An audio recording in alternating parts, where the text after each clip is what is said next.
Welcome to the Cheating Confession Reddit channel. Today, I'm going to share with you a real-life cheating story. It will give you a better understanding of the issue of infidelity today and help you be more cautious when it comes to a cheating wife. Let's dive into this story together.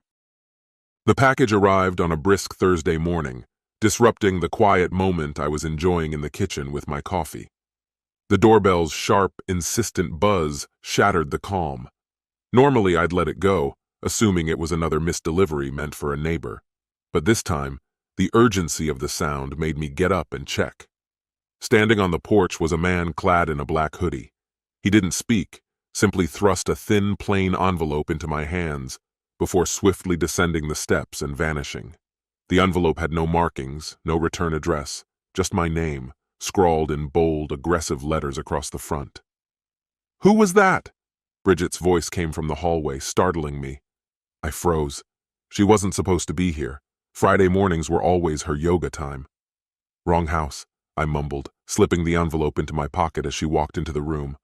Her flushed cheeks and damp hair suggested she'd hurried through her usual routine. She gave me a brief smile before moving toward the kitchen, leaving me standing there, my heart pounding against my ribs. Once the opportunity presented itself, I retreated to my office, shutting the door firmly behind me. My hands were unsteady as I tore the envelope open. Inside were 3 photographs.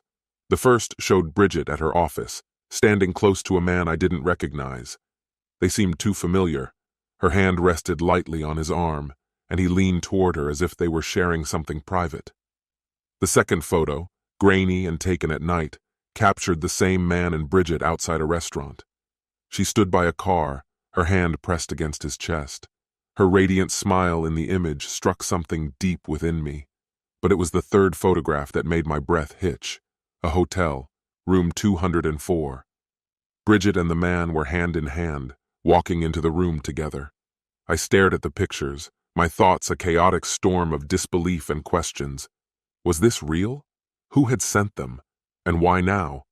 The clatter of footsteps ascending the stairs snapped me out of my daze. Bridget was coming.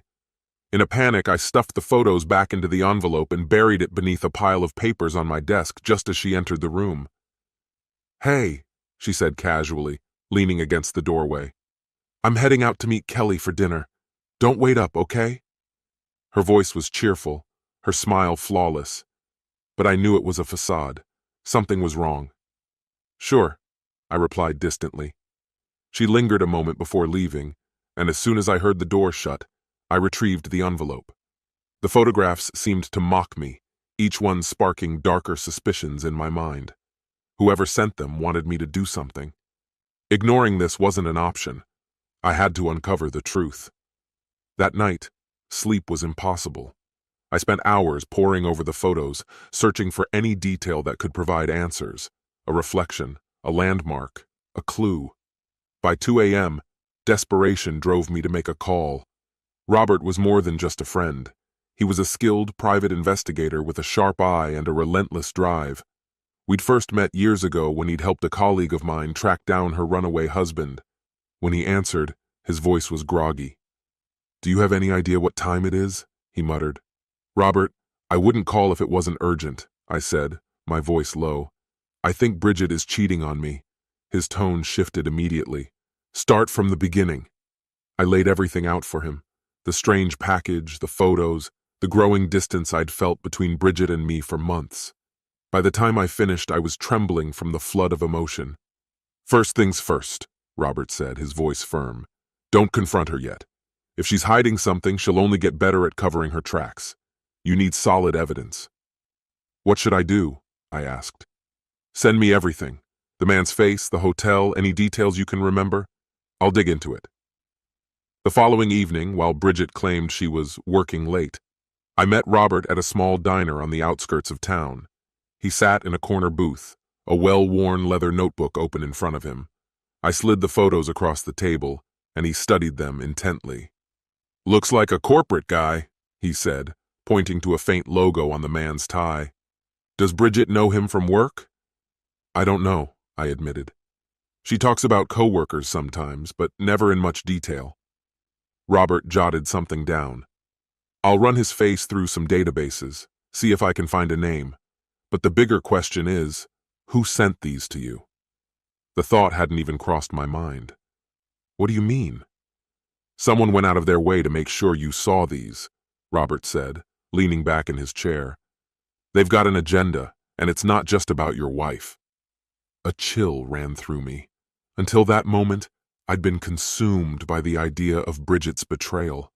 I hadn't considered the motives of the person behind the envelope. But Robert was right. This was bigger than her.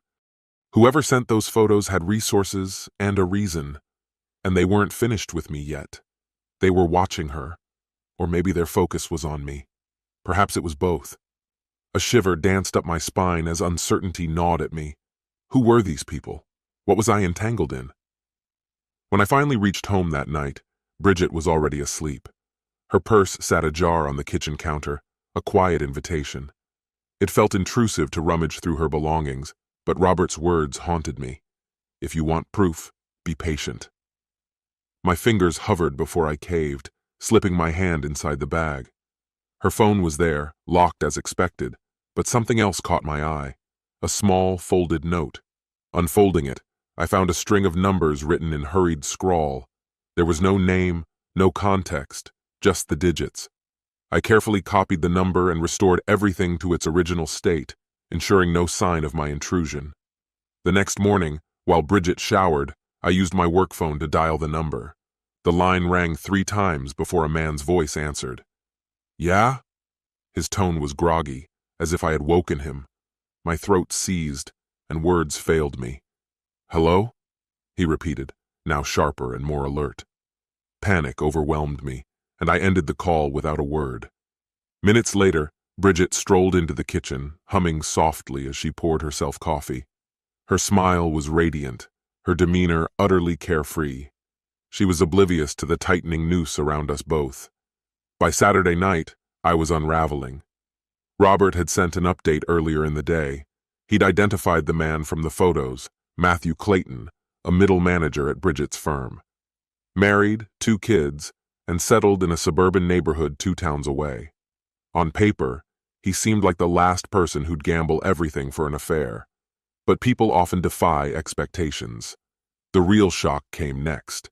He's at the Holloway Grand tonight, room 204, checked in under his real name. That hotel, that room, the same as in the photographs Robert had shown me. My hands trembled as I read the message. This wasn't coincidence. Bridget had left earlier that afternoon under the guise of running errands. Now I was certain where she'd gone. Robert's advice echoed in my head. Let me handle it. But I couldn't stand idly by anymore. I needed to see the truth for myself. As the sun sank below the horizon, I parked across the street from the Holloway Grand, positioning myself with a clear view of the entrance. For an hour, I watched. Guests came and went, but there was no sign of Bridget. Doubt gnawed at me. Could this all be a misunderstanding? Then I saw her. She emerged from the hotel doors wearing a dark red dress I'd never seen before, the kind designed to captivate. She was laughing into her phone, her hair cascading down one shoulder. The sight turned my stomach. Moments later, Matthew appeared. Though he wasn't in the photos, Robert's description had been precise. Tall, self-assured, with a sharp jawline. His hand rested lightly on the small of her back as he greeted her. There was no lingering at the bar, no polite conversation. They headed straight to the front desk before disappearing into the elevators. Every nerve in my body urged me to confront them, to demand answers, but I stayed rooted in place, knowing I needed irrefutable proof. Once the elevator doors closed behind them, I crossed the street and entered the hotel. The chill of the evening faded as adrenaline took over. I kept my head low, just another guest blending into the surroundings. The ride to the second floor felt endless. When the elevator doors slid open, my pulse thundered in my ears. Room 204 was near the end of the hall. I walked past it at first, feigning distraction with my phone before doubling back. Standing close enough to hear, I caught faint voices. Her laughter was unmistakable, light and flirtatious. His voice followed, deeper and more measured, though I couldn't discern his words. I froze, torn between barging in and retreating. The urge to make them face me, to see their shock and guilt was overwhelming. But reason prevailed. Instead, I called Robert. "I'm here," I whispered. "Did you see them?" he asked. "They're inside together," I confirmed. "Don't do anything rash," Robert warned. "Go home. I'll take care of this." I didn't reply. I ended the call but lingered a moment longer. Then the door opened. Bridget stepped out first, her hair slightly disheveled, her lipstick smudged. She didn't notice me. She was too focused on smoothing her dress. Matthew followed, laughing softly, his demeanor casual and unhurried. They moved toward the elevators, oblivious to my presence. I stood there, rooted in place, my heart a storm of anger and despair. I had what I needed, proof. There was no denying it anymore. The drive home was a blur. My knuckles tightened on the steering wheel as the scene outside room 204 replayed in my mind. Bridget's laughter, her adjustments to the dress, her nonchalance as she left with him. The betrayal was stark, unavoidable. By the time I pulled into the driveway, a strange calm had settled over me. It wasn't peace, it was the eerie stillness before chaos. Her car wasn't there. Of course it wasn't. She wouldn't be back for hours, perhaps not until morning. This situation unexpectedly played into my hands. I needed the quiet to think, to plan my next steps. I wasn't going to stoop to yelling or creating scenes. No, I wanted her to feel the gravity of what I had been enduring. That night, I didn't close my eyes. Instead, I spent the hours preparing. By the time Bridget walked in at 10 a.m. the following morning, still clad in the same striking red dress from the night before, I was more than ready. She didn't seem fazed by the sight of me at the dining table. In fact, she barely acknowledged my presence. "Morning," she said casually, heading straight for the kitchen. I stayed silent, observing her as she poured herself a cup of coffee. No explanation, no apology, not even a hint of remorse. "Late night?" I asked at last, my tone measured. She paused, only for a moment, before turning around with a smile that felt too polished to be real. "Yeah, Kelly and I ended up staying out later than we planned. You know how she gets after a few drinks." I nodded, letting her words hang in the air. "Funny," I said, my voice calm, "because I thought Kelly was in Chicago this weekend for her niece's birthday." Her smile faltered, almost imperceptibly, but I caught it. "Oh, right, I misspoke. I meant Becca. Sorry, I'm so tired I can't keep anything straight." "Of course," I replied, leaning back slightly. "You must be exhausted after spending the night at the Holloway Grand." Her face went pale in an instant. "What are you talking about?" she asked, her voice edged with panic. I rose, pulling an envelope from my pocket and tossing it onto the table. Photos spilled out, each one a damning testament to her betrayal. "Room 204, I said, my voice hard. "Don't insult me by pretending you don't know exactly what I mean." She stared at the pictures, her hands trembling as she picked one up. For a fleeting moment, genuine fear flickered across her face. Then, as if flipping a switch, she laughed, holding up a photo of her and Matthew outside the hotel. "This?" she said dismissively. "This is nothing. Matthew and I were just going over reports in private. It's work." "Work?" I repeated, my voice cold. "So work now involves sneaking out of a hotel room after midnight, laughing like a pair of teenagers?"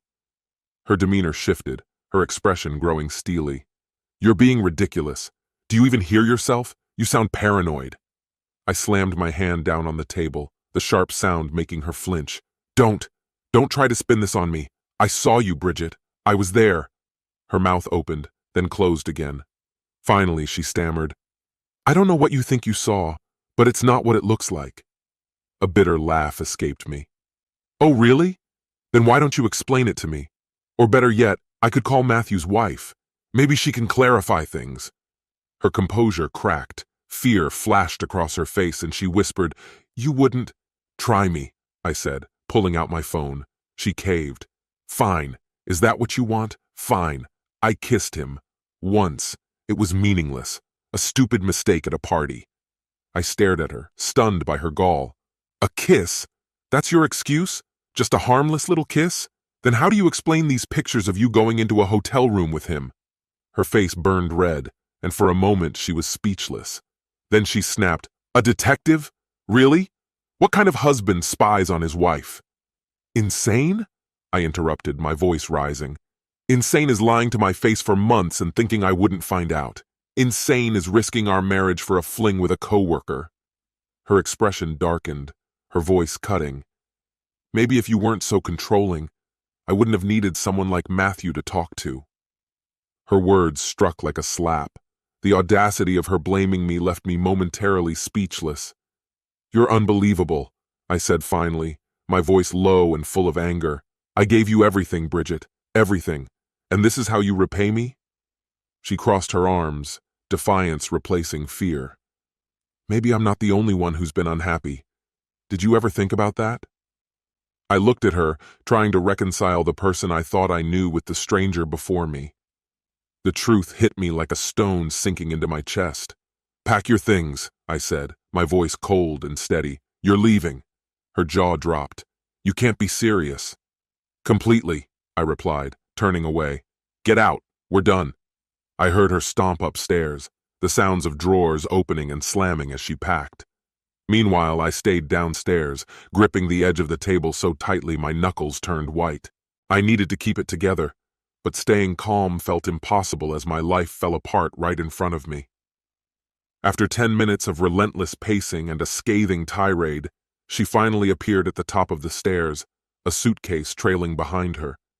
Her face was a storm of anger and disbelief, as though she couldn't comprehend why I wasn't accepting her excuses. So this is where we've ended up? She spat, her words dripping with venom. You're throwing me out of my own house because you can't handle the truth? I stood tall, locking eyes with her. My tone was steady. That's exactly what's happening. You don't get to lie, disrespect me, and then act like the victim. Her glare sharpened, and she descended a single step, jabbing a polished finger in my direction. Oh, please, she snarled. You think you're so flawless? Do you even know how exhausting it is to be married to someone like you? Always uptight, always obsessed with control. Maybe if you weren't such a... Enough. My voice sliced through hers, stopping her mid-sentence. She blinked, momentarily thrown off. This isn't about me, Bridget. You cheated. You lied. Don't try to twist the story just because it's convenient. She scoffed, shaking her head with a bitter laugh. Fine. You want the truth? Yes. I've been seeing Matthew. And you know what? At least he listens to me. He doesn't treat me like some decoration in his perfect little world. Her words cut deep, but I refused to let her see it. Unbelievable, I said, my tone ice cold. Do you hear yourself? You destroyed our marriage and your excuse is that I didn't pay enough attention? That's pathetic, Bridget. She shrugged, the gesture almost dismissive. Maybe it is. But at least I didn't hire some private investigator like a paranoid lunatic. Pathetic? Look in the mirror. My fists clenched, but I held back the urge to shout.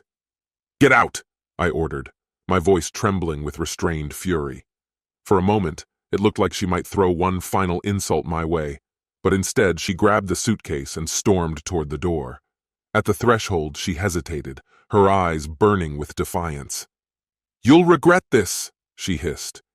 You think you're the victim, but you're not. You're just a control freak too blind to see what was right in front of you.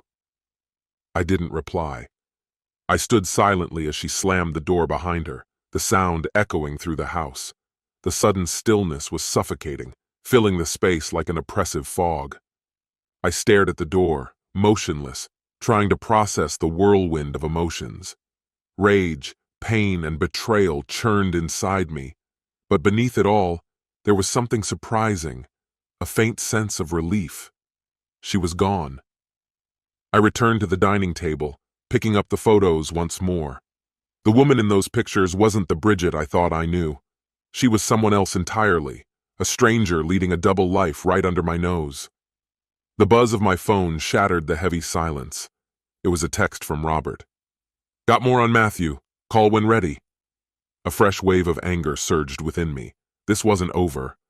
Bridget might have walked out, but the fallout was just beginning. The house felt disturbingly quiet in her absence. It wasn't peaceful, more like an eerie void, as though the walls themselves were haunted by the events that had unfolded. Robert's message replayed in my mind as I paced the living room, my phone gripped tightly. Should I call him now, or wait until my emotions settled? Ultimately, curiosity and anger won. "What did you find?" I demanded the moment he answered. Robert wasted no time. "Matthew has a messy past. He's been caught in multiple affairs, more than I can count. A few years ago, his wife even filed for divorce after discovering one, but they reconciled." "Why would she take him back?" I muttered, more to myself than to him. "Money," Robert replied bluntly. "The guy's loaded. She didn't want to lose her lifestyle, so she stayed on the condition that he cleaned up his act. Clearly, he didn't." The pieces of the puzzle started to fall into place. Matthew wasn't just some random fling. He was a seasoned manipulator, skilled at exploiting others for his benefit. "What else?" I asked, tension tightening my voice. Robert hesitated. "This next part might be hard to hear. Those photos you received? They weren't random. Someone hired a private investigator to follow Bridget." My stomach sank. "What are you talking about? It wasn't me." "No, it wasn't," Robert confirmed. "It was Matthew's wife. She's been suspicious of him for months. She's the one who sent you the pictures. Looks like she tracked down your name and address through some mutual connection, probably a company event or social media. She wanted you to know, maybe to shake things up for Matthew and Bridget." I dropped onto the couch, my thoughts spiraling. This wasn't just a betrayal between Bridget and me. It was a web of deceit, and I was caught in the middle. "So, what now?" I asked, unsure of where to go from here. Robert leaned back in his chair, his gaze steady. "It's really up to you," he said. "Do you want to walk away and start fresh, or are you prepared to dig in and fight?" The answer came swiftly. "I want to fight." A small smile played on Robert's lips. "I thought so. All right, here's what we're going to do. First," he continued, "you need to get in touch with Matthew's wife. Whether she realizes it or not, she might be on your side in this. I'll send you her contact information. Second, secure your financial situation. These things tend to escalate quickly, and you'll want to be prepared." When the call ended, I stared at the message Robert had sent. The number glared back at me, and my stomach churned at the thought of dialing it. How would I even start the conversation? Would she even pick up? Doubts swirled, but my need for clarity outweighed my hesitation. After what felt like hours of staring, I finally pressed the call button. A soft voice answered on the other end. "Hello?" "Hi," I began hesitantly, my throat dry. "This is going to sound unusual, but my name is Joseph. I think we may have something, or rather, someone, in common. Your husband, Matthew, and my wife, Bridget." There was a long pause, followed by a bitter, almost resigned laugh. "I've been expecting this call," she said quietly. Later that afternoon, we met at a local coffee shop. Her name was Laura. She carried herself with a poised elegance, the kind you'd expect from someone accustomed to living in Matthew's polished world. But beneath her calm demeanor, her eyes betrayed a deep, simmering anger that mirrored my own. "I'm sorry this is how you found out," Laura said, stirring her coffee. "I didn't know who else to tell. Matthew's lies have been endless, and when I found out about Bridget, I couldn't keep it to myself anymore. I needed someone who would take this seriously." "Why didn't you confront him?" I asked. Her fingers tightened around her cup as she looked down. "I did, but he's a master at making promises. He swore it was a misunderstanding, but this time, I couldn't let myself believe him." I nodded, the sting of betrayal hitting close to home. "How long has this been going on?" She slid a folder across the table. Inside were meticulously organized photographs, complete with timestamps. 6 months, I said, my voice hollow. "At least," she replied. "I stopped digging after that. It was too much to bear." For the first time, her composed exterior cracked, tears threatening to spill before she quickly blinked them away. "What are you planning to do?" I asked. Her expression hardened. "I'm done. I've already filed for divorce. Matthew doesn't know yet, but he will soon." "And you?" she asked in return. I thought about Bridget, her lies, her deceit, and her complete lack of remorse. For the first time in weeks, my anger gave way to clarity. "I'm done too," I said. Laura offered a faint, knowing smile. We shared a moment of understanding, a silent acknowledgement that we were both ready to take control of our lives again. As I left the coffee shop, a sense of resolve settled over me. Bridget had underestimated me, and she was about to learn the cost of her actions. Over the following days, Robert, Laura, and I worked as a team. If Bridget and Matthew believed they could walk away unscathed, they were sorely mistaken. Laura struck the first blow. Her careful documentation over the past months had built a damning case. With my input, she drafted a detailed letter addressed to Matthew's HR department, outlining his workplace affair with Bridget. The letter included photos, timestamps, and a timeline of events that even implicated other indiscretions from Matthew's past. His company has a strict policy against this kind of behavior, Laura explained as she showed me the draft. She was right. My own research confirmed that Matthew's career and reputation would likely crumble under the weight of these revelations. While Laura prepared her offensive, I focused on Bridget. I hadn't spoken to her since the day I threw her out, but mutual friends had reached out, relaying the rumors she'd been spreading about me. According to her, I was controlling, paranoid, even abusive. I didn't bother defending myself. The truth would soon make its own case. Robert, meanwhile, had been uncovering more of Bridget's secrets. Credit card statements revealed hotel stays, expensive dinners, and even a spa weekend she'd claimed was work-related. Each new detail painted an undeniable picture of betrayal. The most damning revelation came late one evening when Robert called. "She's staying with Matthew," he said. "He's renting a place downtown and she moved in 2 days ago." My grip on the phone tightened. "She's living with him?" "It appears so," Robert confirmed. "And here's the kicker. Matthew has no idea Laura is about to serve him divorce papers. He thinks he's in the clear." That was all I needed to hear. The next morning, I met with my divorce attorney, Ellen.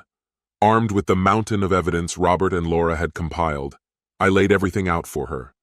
Ellen, ever the consummate professional, assessed the documents quickly. "This is a strong case," she said, flipping through the pages. "She won't have a leg to stand on if she tries to contest it. Do you want to file under grounds of infidelity?" "Absolutely," I replied without hesitation. The wheels were in motion, and this time, there would be no escaping the consequences for either Bridget or Matthew. Without a second thought, I gave my response. Ellen agreed with a firm nod. "We'll have her served first thing Monday morning," she declared. "She'll never see it coming." But I wasn't stopping there. Bridget needed to understand the repercussions of her choices, both in court and in every other part of her life. With Laura's help, I anonymously tipped off her employer about the affair. Bridget had been exploiting company resources, her work phone, and expense accounts, to cover her tracks. It was a blatant breach of their policies, and Laura assured me the company wouldn't overlook it. "I hope they let her go," Laura said, her voice as cold as steel. "She deserves nothing less." By the time Monday rolled around, everything was set in motion. Ellen submitted the divorce papers the moment the office opened, ensuring they were delivered directly to Bridget at Matthew's rented place. I would have paid handsomely to see the look on her face when she opened that envelope. Shortly afterward, Laura sent a detailed report to Matthew's HR department. Minutes later, her phone buzzed, a call from his boss, thanking her for bringing the matter to their attention. That afternoon, Bridget's name lit up my phone screen like an unwelcome alarm. I ignored it. She called again, and again. On the 5th ring, I finally answered. "What do you want, Bridget?" I asked, my tone devoid of any warmth. "What is wrong with you?" she screamed. "You think you can destroy my life just because you're bitter?" A cold laugh escaped my lips. "Destroy your life?" I retorted. "You did that all by yourself. I'm just making sure everyone knows the truth." She faltered, momentarily at a loss. You had no right to involve my job, or Matthew's," she argued. "The irony is thick, isn't it?" I replied with a sardonic smile. "You didn't hesitate to bring another man into our marriage." Her breathing grew shaky, filling the silence. At last, she spat out, "You're going to regret this." "No, Bridget," I said, my voice calm and final. "The only regrets here will be yours." I ended the call, feeling a strange sense of closure. For the first time in weeks, the weight on my chest felt lighter. I had taken the reins, and there was no turning back. As I stared at my phone, now silent, a realization struck. Bridget and Matthew thought they could manipulate others without facing the consequences. They were wrong. Their reckoning had only begun. By Tuesday morning, the fallout was already unfolding. My phone buzzed with a string of texts from Robert, each one more gratifying than the last. Matthew had an HR meeting today, Robert wrote. He didn't come out smiling. Bridget's company is auditing her expenses. She's under formal review. Laura filed for divorce. Matthew's bad day just got worse. The satisfaction I felt was sharp and undeniable, like a blade hitting its mark. But the day held even more. Around midday, Laura called, her voice calm but laced with restrained satisfaction. "Matthew knows," she said. He stormed in, shouting about how his vengeful wife ruined his career. I didn't even need to say anything. He's packing up as we speak. "And Bridget?" I asked, reclining in my chair. Laura let out a dry chuckle. "She came here about an hour ago. Clearly Matthew hadn't told her the whole story. She was stunned when I handed her the divorce papers." I pictured the scene in vivid detail. Bridget standing in Laura's pristine living room, her carefully crafted facade cracking. "What did she say?" I pressed. "She played dumb," Laura said. "Claimed she had no idea Matthew was married. Said he told her they were separated. I just smiled and told her she could keep him. They're perfect for ruining each other."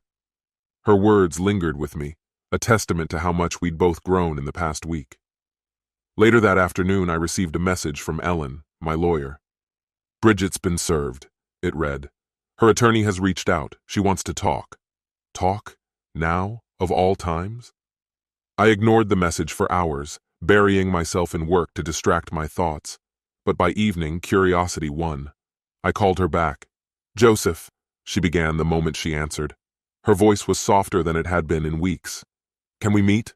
Please? I need to explain." Explain? After everything she had done? The notion was almost laughable, but a part of me wanted to hear her out.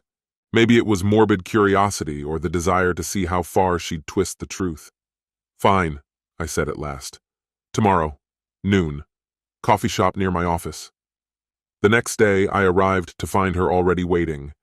Seated in a corner booth, she clutched her coffee cup with trembling hands. She looked different, not defiant or self-assured, but small and uncertain.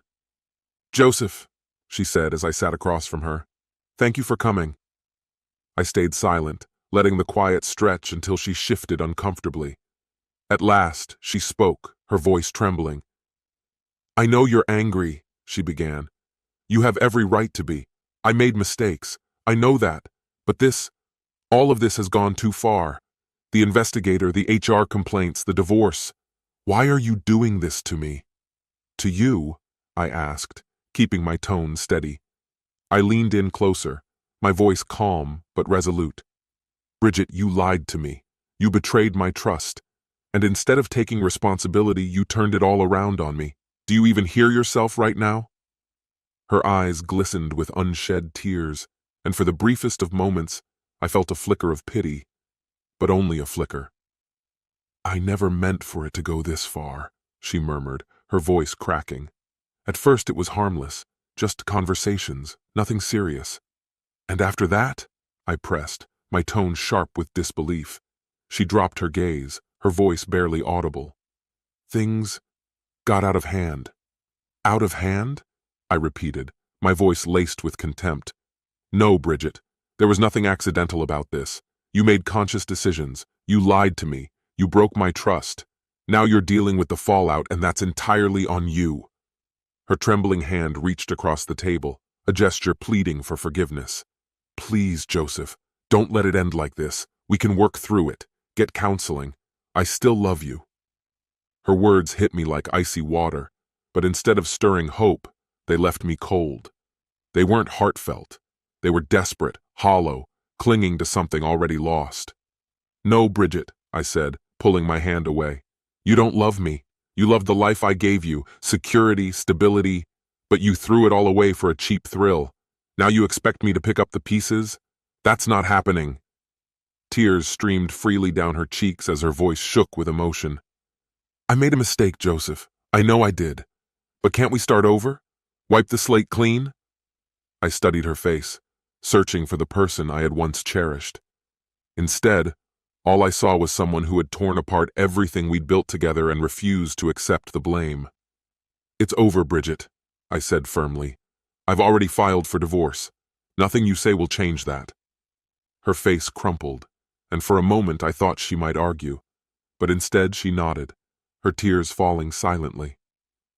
I hope you find whatever it is you're looking for, she whispered, her voice barely audible. I already have, I replied as I stood and walked out of the cafe. As I stepped into the open air, a sense of calm settled over me, the first I'd felt in weeks. I was free. Her desperate words echoed faintly in my mind, but they didn't weigh on me. Instead, they solidified my decision. For too long, I had carried the burden of keeping us afloat while she quietly dismantled the foundation. Now, it was time to reclaim my life. Later that evening, as I sat in the quiet of my home, my phone buzzed. Robert's voice greeted me on the other end, brimming with satisfaction. You're going to want to hear this. Go ahead, I said, taking a sip of my drink. Matthew's entire world is collapsing, Robert said. HR didn't just reprimand him, they fired him. The affair broke their non-fraternization policy, and the evidence Laura provided sealed his fate. The entire office knows. A small smile tugged at my lips. Serves him right. Oh, there's more, Robert added. That apartment he was using to play house with Bridget? Turns out it's not even his. Belongs to a business partner who's furious about its misuse. Matthew's getting kicked out. I leaned back, letting the news sink in. There was something poetic about his downfall, watching everything he'd hidden unravel before his eyes. And Bridget? I asked. She's not doing much better, Robert replied. Her company flagged some questionable expenses during an audit. Nothing illegal, but enough to put her on suspension while they investigate. It was all falling apart, just as it should. I didn't need to lift a finger. This was the result of their own actions. Still, there was more to resolve. The following morning, I met with Ellen to finalize the division of assets. I want everything to be straightforward, I told her. She's entitled to what the law allows, but not a cent more. Ellen nodded with her characteristic professionalism. Understood, but if she tries to push for more? Then we fight, I said without hesitation. She doesn't have a leg to stand on, and she knows it. By the end of the week, Bridget's lawyer had submitted a proposal. It was laughable. She wanted spousal support, claiming she had sacrificed her career for our marriage. Ellen called me immediately. You're not actually considering this, are you? She asked. Absolutely not, I replied. Reject it. She's not the victim here. As the legal proceedings unfolded, Bridget's carefully curated image began to crack. Friends who had once sided with her started reaching out to me, not to defend her, but to apologize. I had no idea she was like that, they admitted. The truth was out, and I didn't need to say a word. Bridget's actions had spoken loud enough for everyone to hear. For years, I believed she had her life perfectly organized. Now it all adds up, one of my friends remarked during a phone call. It wasn't just them who began to see her differently. Bridget's family, who had once embraced me with warmth, started reaching out with words of regret. One evening, her sister called, her voice heavy with guilt. I'm so sorry for everything we didn't see, she confessed. Bridget always made it seem like you were the problem, she admitted. I responded calmly, I appreciate your apology, but this isn't about taking sides. It's about finding a way forward. And I genuinely meant it. Revenge no longer appealed to me. Watching the cracks form in Bridget and Matthew's lives didn't bring the satisfaction I had once expected. What I truly longed for was peace, the chance to rebuild a life untethered from their deceit. By the end of the month, the divorce was finalized. To my surprise, Bridget didn't resist much. Perhaps she lacked the resources to drag out the process. When the final papers arrived, a profound sense of relief washed over me. It was done. As I packed away the remnants of our shared past, photos, mementos, and other small reminders of what once was, a mixture of emotions overwhelmed me. Sadness for the life that had been lost, anger at the pain she had inflicted, but also a glimmer of hope. For the first time in years, the future felt open and full of promise. On the day everything was finalized, I found myself standing alone in the now empty house, absorbing the weight of it all. The papers were signed, the assets divided, and Bridget was no longer a part of my life. It should have felt like an end, but instead, it felt like a beginning, the start of something entirely new. Acting on impulse, I decided to reclaim my sense of freedom. I packed a bag and headed for the mountains without telling anyone. Not Robert, not Laura, not even my family. I needed solitude, space to breathe, reflect, and let go. Over the next 3 days, I hiked trails I had never seen before, surrounded by towering trees and crisp mountain air. Each step eased the burdens of anger and grief I had carried for far too long. On the third night, sitting by a fire under a sky glittering with stars, I reflected on the man I used to be, the man Bridget had once fallen for. He had been hopeful, open, and brimming with dreams.